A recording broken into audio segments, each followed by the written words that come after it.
Hi everyone, welcome to my tutorial on how I draw faces. And in this video, I have broken it down into sections, which you can see on the screen, so you can skip to whichever part you want to watch. But before we get started, I do want to say that this video is sponsored by Skillshare, and I want to thank them for sponsoring another one of my videos. If you guys haven't watched the previous ones that I've done with them, they will be in the cards section. But basically, Skillshare is an online learning community for creators taught by fellow creators. And they've got a range of classes from design classes and business classes and so much more. And you can actually get unlimited access to all of these with a premium membership, which is an annual subscription and you pay less than $10 a month.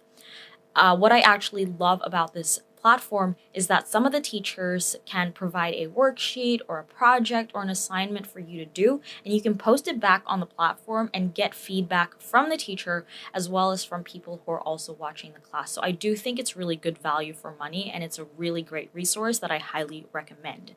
And because this is sponsored by Skillshare, you guys can actually sign up using the link in the description box to get your 2-month free trial of their premium membership. I will also list down in the description box some Skillshare classes that I found helpful that you can hopefully watch along with my very own tutorial, because I do recommend learning from as many resources as possible, and Skillshare is definitely one of them.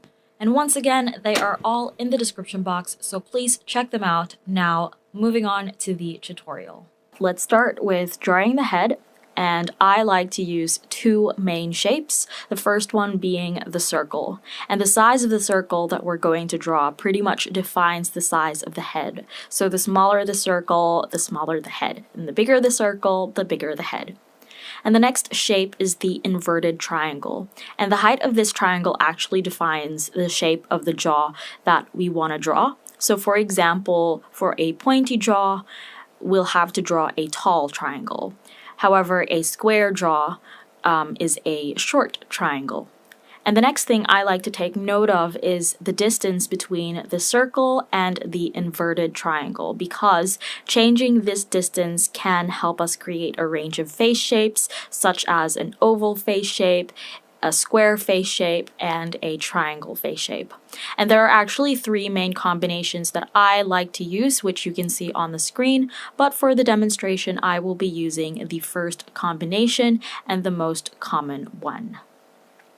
Now that we have the basic head shape, let's add in the guidelines for the facial proportions, which is the ratio that I like to use. So let's start by dividing the head into 2 vertical sections and 6 horizontal sections, so that we end up with a total of 7 horizontal lines. And I've named each line as line 1, 2, 3, and so on, so that it's easier to explain. But basically, line 1 is for the top of the head.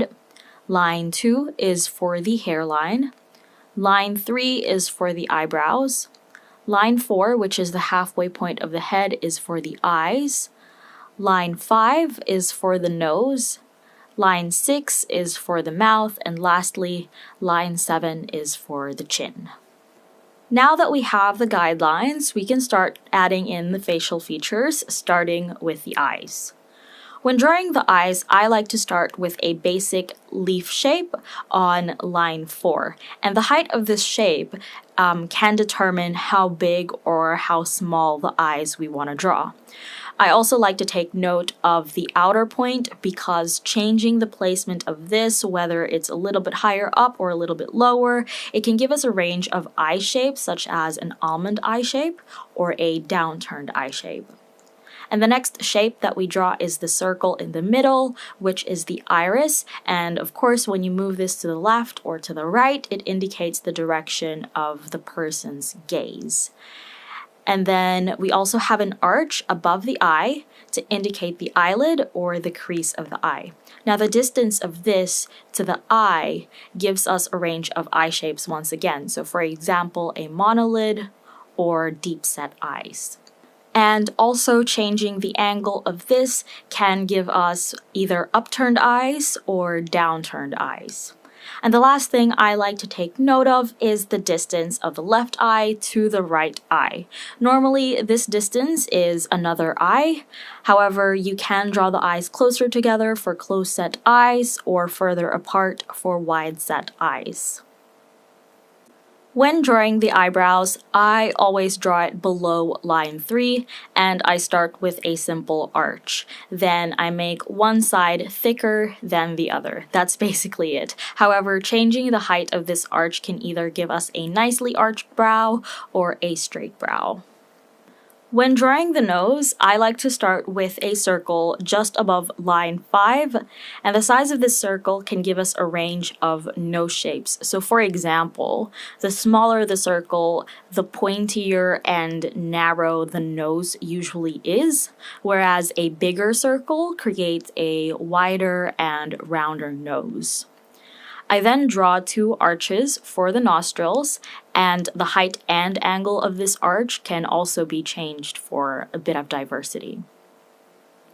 I also like to draw 2 more lines that look like the letter C to complete the nose, and the final touch are 2 lines for the bridge of the nose, so it connects down from the eyebrows to the circle that we drew for the nose. And you can draw this as light or as heavy as you want, depending if you want this to be way more pronounced. When drawing the mouth, I start with a basic leaf shape with a V cutout on top and a line in between. And I draw this on top of line 6, and the width of this is normally wider than the width of an eye. But changing this width basically gives you either small lips or wide lips. And then changing the height of this shape can actually also determine how large and plump you want the lips to be or how thin the lips are. And then, of course, you can alter the shape to create a more realistic look of the lips. When drawing the ears, I like to start with a line that looks like the letter C. And the degree of this line's curve pretty much determines the size of the ear from the front view. So some people do have ears that stick out, so that will be a very curved C that we draw, whereas some people's ears don't really stick out as much, so the curve of the letter C that we draw isn't as pronounced. I also draw like this random looking line for a very simplified look of the ear. When it comes to drawing the hairline, I have 4 options that I use to create the different face shapes. So for example, we have an arch, which can create an oval face shape. This is very common. We have a pointed arch, which can create a diamond face shape. A straight line can create a square face shape, and lastly, a letter M can create a heart face shape. However, sometimes this won't even come in handy since hairlines are normally hidden due to different hairstyles, for example, when you draw someone with bangs. The last thing I like to add to my portraits are circles or ovals, and I actually use the circle that we initially drew for the head as a guide when placing the ovals for the cheeks. I do like to add these, but for you, it's optional. However, if you've been following my style and my art, you would know that I like to add these for my portraits. I also like to draw an oval on the forehead just between the eyebrows, as this will help me when I color the face in later. And then lastly, I like to add a circle on the chin just underneath the mouth, as this one helps me shape the jaw. And as a bonus, feel free to draw the neck. For a more realistic look and something that I personally like, I draw it almost as wide as the jaw. However, you can change the width to make it nice and slender. And once you've added in all of the facial features and the hair as well, which will hopefully be in another video, you finally have drawn a face. So when it comes to drawing faces and pretty much anything, I highly recommend using references, because reference images are very helpful when you're just starting out to draw.